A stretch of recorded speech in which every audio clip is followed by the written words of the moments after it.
In the previous section, we have talked a bit about solar concentrators and their applications for high-temperature solar water heating systems. But this is not its only application.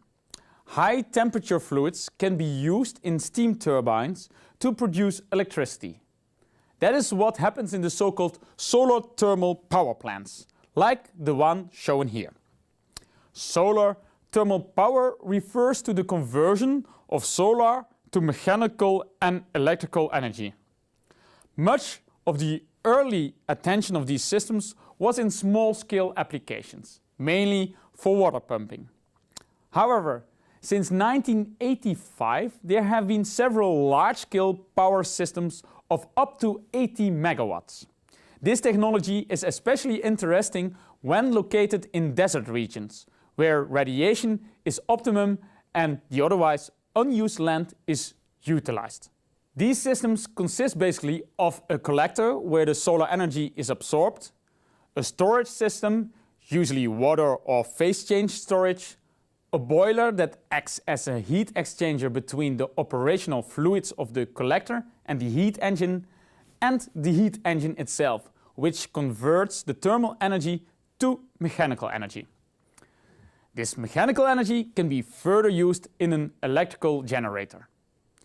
Usually, collectors include concentrator systems to be able to reach the high temperatures that heat engines need to operate at. I'm going to explain the basic concept of solar thermal power using the example of a solar power tower. But we will see later that this is only one possible configuration of solar concentrator systems. The direct light strikes the mirror or the collectors, which are equipped with a tracking system that follows the sun. The shape of the mirrors is able to focus the light on a central tower, where a fluid is heated. This fluid raises its temperature to values between 100 and 500 degrees Celsius due to the concentrated sunlight. The fluid is then used to move a turbine in a heat engine and produce electricity. A problem of these systems is that the efficiency of the collector diminishes as its operating temperature rises, while the efficiency of the engine increases as the temperature rises. So a compromise between the two has to be found when choosing the operating temperature. Let's now focus on the concentrator system. Solar concentration systems have been known and explored for a long time now, from the first concept developed by Archimedes to the concentrators designed by Leonardo da Vinci. A more recent example is the Walkie-Talkie building in London, which by virtue of its shape is able to concentrate the light that strikes on it in a small area. In this area on the streets of London, temperatures of more than 90 degrees have been reached, and it has even burned some objects in the neighboring shops. Different types of concentrators produce different peak temperatures and correspondingly varying thermodynamic efficiencies due to the different ways of tracking the sun and focusing light. Innovations in this field are leading to more and more energy efficient and cost-effective systems. The first system that we will discuss is the parabolic trough. A parabolic trough consists of a linear parabolic reflector that concentrates the light onto an absorber tube located in the middle of the parabolic mirror, in which the working fluid is located. The fluid is heated to 150 to 350 degrees Celsius and then used in a heat engine. This is a developed technology whose most known examples are the Nevada Solar One and the Plataforma Solar de Almeria.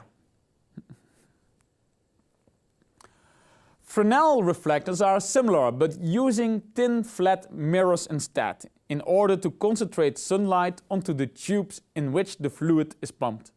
Flat mirrors allow more reflection in the same amount of space as parabolic, reflection more sunlight, and are much cheaper. Other important concentrator systems is the dish Stirling. A dish Stirling or dish engine system consists of a parabolic reflector that concentrates light to the reflector's focal point, where the working fluid absorbs the energy, heating up to 500 degrees Celsius, and is able to operate a heat engine. These systems provide an overall efficiency of 31%, which is rather high.